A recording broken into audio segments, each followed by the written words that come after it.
The honeymoon phase varies from product to product, and there are certain devices that are just too feature-packed to be judged by one video. I'm Jaime Rivera with Pocket Now, here with our first impressions of the Samsung Galaxy Note 7 after 24 hours, brought to you by Dbrand. Pocket Now's Galaxy Note 7 coverage is made possible by Dbrand, manufacturer of precision-cut vinyl skins for smartphone, tablets, and other gadgets. Go to dbrand.com/galaxy to pimp out your new Galaxy Note 7.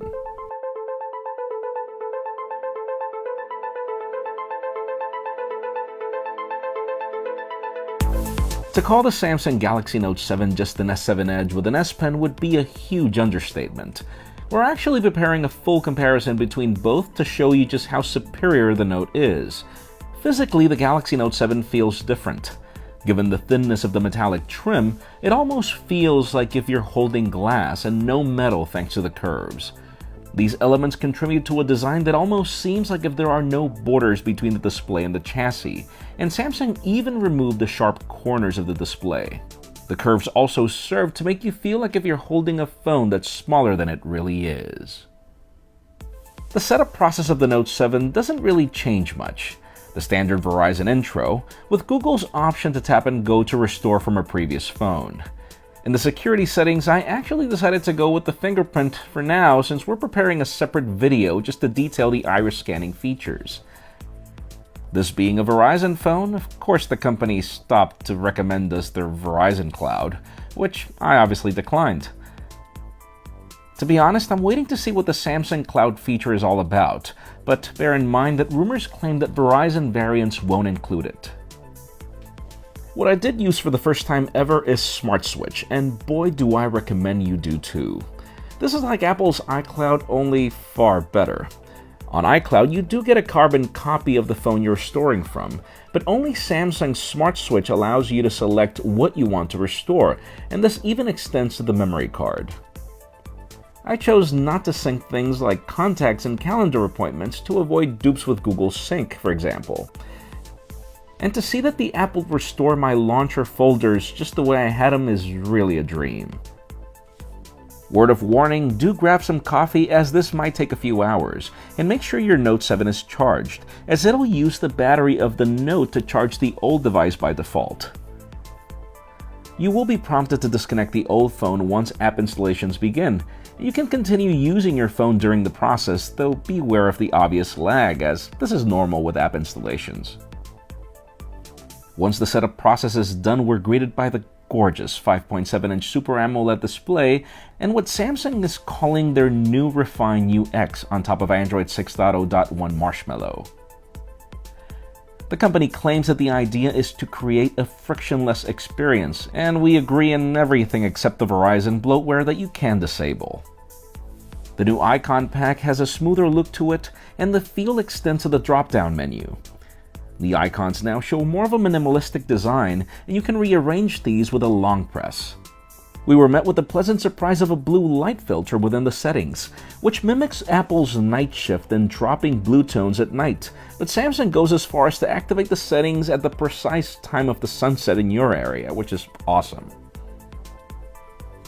The settings menu also received the visual revamp that follows the old color grouping scheme, and you can customize shortcuts at the top. Even the keyboard received changes, with rounder borders and finally the option to get resized, and to remove the number row. Sadly, text prediction remains the same, meaning, yeah, I moved back to SwiftKey. Samsung has also improved its always-on mode dramatically. Now you can add color to all screen options available. There are new background options to choose from, and notification icons are actually useful this time, including third-party applications. We'll discuss the S Pen integration to the always-on display on a separate video coming soon. Samsung's theme store approach also got some changes for the better. In existing Galaxy units, finding wallpapers in the store was a pain, and let alone a separate icon pack. Back then it was all or nothing. Now we see wallpapers with a dedicated tab, and the same goes for themes and icon packs, which you can now choose separately. And finally, returning to the Note is Samsung's custom Edge features. At a quick glance, these look identical to what we see with the Galaxy S7 Edge, but our full comparison video will shed some more light on the subject. Now, using the Galaxy Note 7 over the first 24 hours has been mixed, and it makes sense, it's a brand new phone.